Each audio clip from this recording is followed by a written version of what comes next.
Hello there, and welcome back to the House Gist, where we give you real, raw, and necessary conversations about managing domestic staff. Well, this is not the episode I was supposed to release this week, but something happened and I had to come and record this particular episode you are listening to right now. And today's episode, I think is driving me crazy. I'm sorry if that's a bad word, but yes, it's actually driving me crazy because what is happening? Why are men disguising as women for nanny jobs? Like, why? What is going on? We need to sit down and talk. What is going on? Like I said, I wasn't supposed to do this. This is not today's episode, but we're releasing this today because I just had to go back to the studio to record this, because I think I've seen it 3 or 2 times in a row in the space of 1 week of a nanny being called out to be a man. And it is really disturbing. It is really disturbing, being that these people work closely with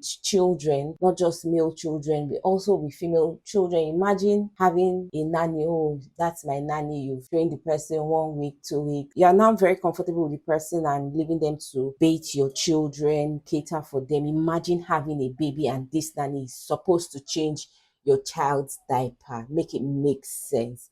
Yes, I understand there are people who want male nanny, probably maybe because they have all male children, but you disguising doesn't make any sense. What are the agents and agencies doing? Why are they not looking into this? Why are they not carrying out their thorough search? Why are they missing these loopholes? Like, it's really, really annoying. I don't know what to say. I don't know what you people, my listeners, have to say, but it is shocking. The first incident I actually heard of was a friend's colleague. I think this happened in Abuja. She recently hired a young lady through a nanny agency, a reputable nanny agency. Let me emphasize on that.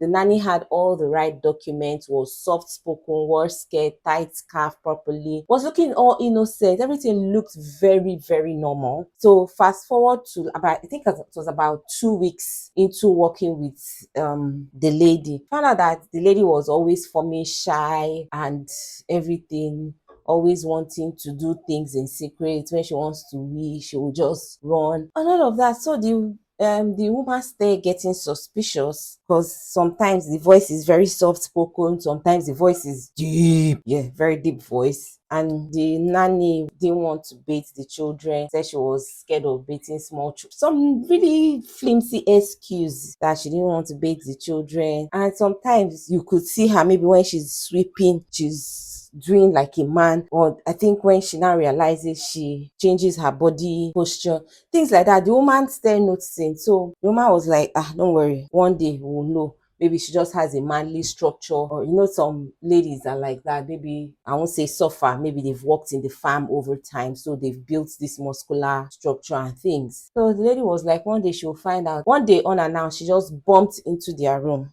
into the nanny's room. Lo and behold, that was a man. The nanny had removed the breast pads and everything. She was just laying on the bed with bare chest, I think boxer or something. The woman was shocked. She screamed, called the agent. The agency was like, yes, that they screamed, and no, that the woman was lying and everything.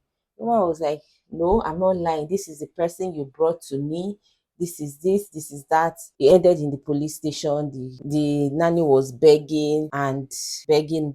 I think they later released it. So this brings me to 3 very important questions. Number 1, could it be as a result of the economic hardship? Is this why they are disguising as women to get a job? Yes, I understand the economy is hard, but why can't you try and get a job out there? There are bricklaying jobs, there are driver jobs. You can gather small money and go and learn how to drive. Like delivery guys, like all these food delivery companies, I see those guys on bicycles every day. Why can't you go and get those kind of jobs? Or a security job? Why disguise as a lady to come into a very delicate space? Like, it's so annoying. Yes, I know we're in a country where people are doing anything just to survive. If domestic work is more accessible to women, some men will cross the line to get it. But then there are also domestic work for men. You could go into gardening, go and learn how to garden, go and learn how to cook. Cleaning, there's the cleaning job. You could come in as a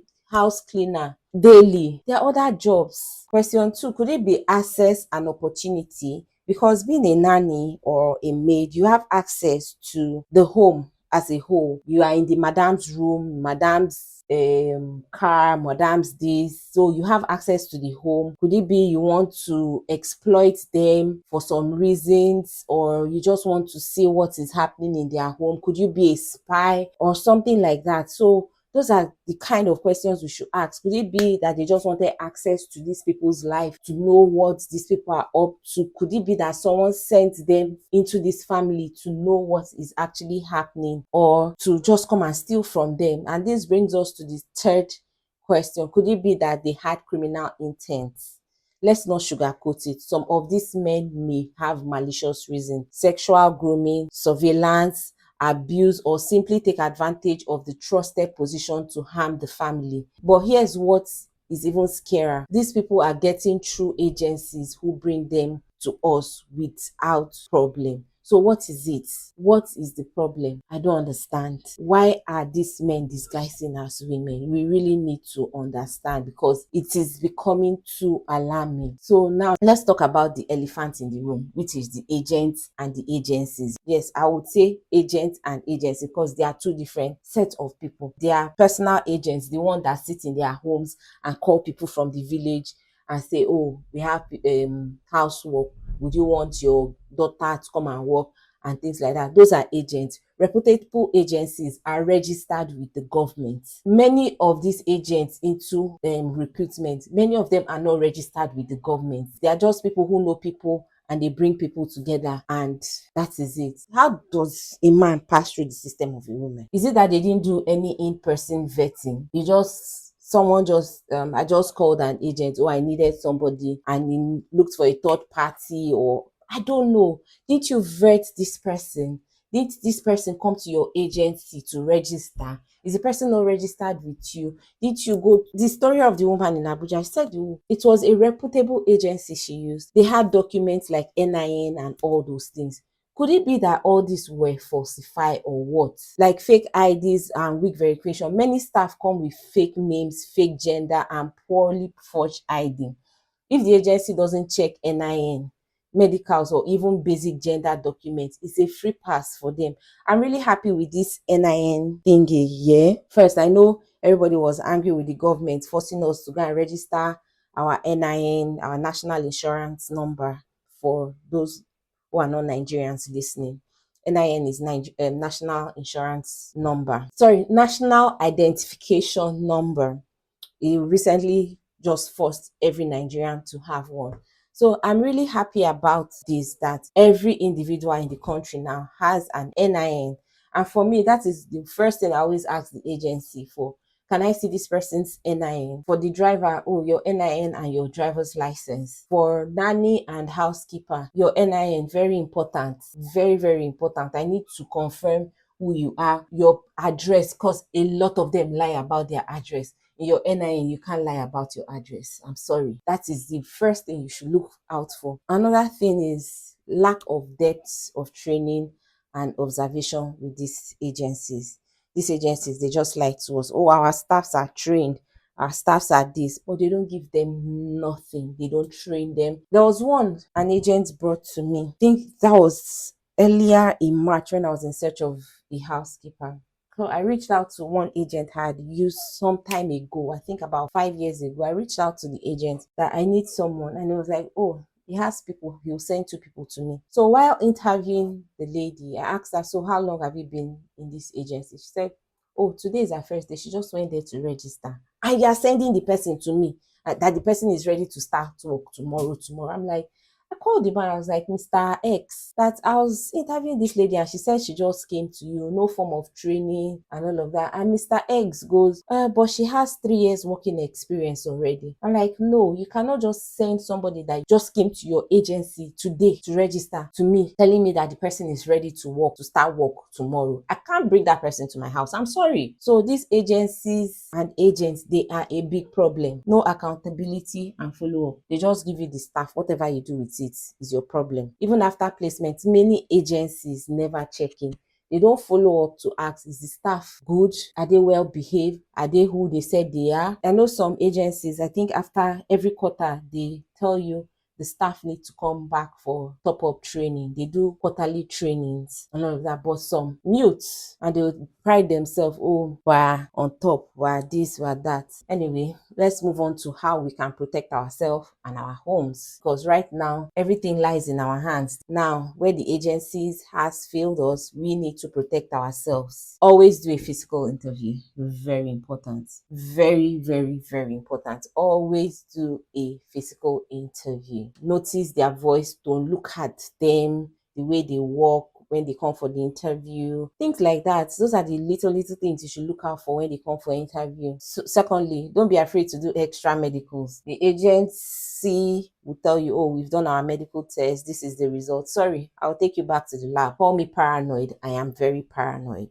I will take you back to the lab. It will cost a lot of money, but I will take you back to the lab to confirm that the result is the same. For example, these people that employed a male staff, if they had gone back to the lab to do a test, some things would have shown or something. I'm not in the medical field, so I don't know how it works, but something would have shown that, this pee or this blood that I used for test is not from a female, it's from male or something. So don't be afraid to run another medical test. Trust your instinct. Look for red flags around. Just like the example I told you about, the lady was skeptical. She just barged into the room and lo and behold, as it was, request agency vetting log and background information. Yeah, some of them just tell you they've done their background information and all of that. There's this lady that I was trying to use to recruit. I liked how she really did her stuff, because while she was recruiting, she asked, how many guarantors do you want? I was like, oh, 2 guarantors is fine. And the lady has to go and register at the nearest police station. And when she went to meet the guarantors, she did a video. Today is the 2nd of April. I'm currently here at so place to meet the guarantors. Like, the videos were so good. Like, I saw the guarantors face to face. Also, use your trial period wisely. Like I always tell people, when you're employing, tell the person, the first 1 month, oh, I'm looking at you, I'm seeing how you're behaving. If you don't pass my test, I'm sorry, I'll have to let you go. Don't fully settle in a staff member into your home in week 1. Keep them under observation. Limit access to bedrooms, valuables, and your children. Lastly, be bold about setting your boundaries. Your home is not a charity space. It's a controlled environment. If somebody doesn't feel right, don't force yourself to manage. Yes, don't manage the person. Let the person go. But then again, we live in Nigeria, and if we are learning anything, it is that you can never be too careful when it comes to the people you bring to your home. Take this very seriously. Don't assume, don't cut corners. Your safety and your children's safety depends on you. Please do the right thing.